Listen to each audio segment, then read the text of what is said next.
Narito na ang latest sa mundo ng movies and entertainment.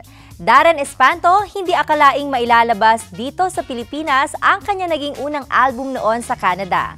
Nagpapasalamat ang batang aktor dahil sa patuloy na pamamayagpag ng kanyang career dito sa ating bansa. Matatandaan na napabilang si Darren sa isang reality singing contest dito sa Pilipinas, na kung saan siya ang itinanghal bilang first runner-up. Ang tungkol sa kanyang album sa report na ito.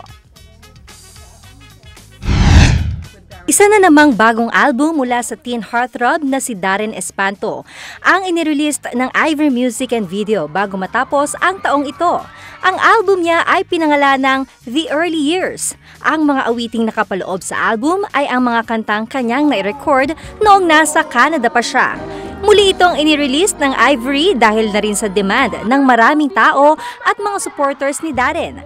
Ang kanyang career single ng The Early Years ay Build a Girl noong nasa Next Star pa lamang siya, isang reality television show sa Canada na kung saan si Darren ang pinakabatang napabilang sa top 6 sa history ng singing contest doon.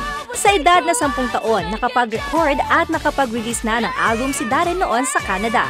Kaya naman malaki ang pasasalamat ng batang singer sa patuloy na success ng kanyang career lalo na dito sa Pilipinas.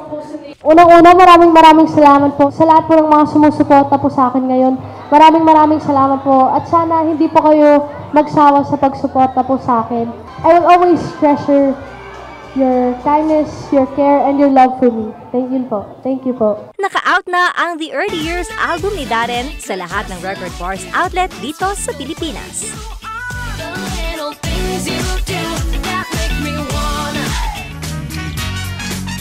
Samantala, tuloy-tuloy talaga ang pamamayagpag ng career ng tambalang James Reid at Nadine Lustre.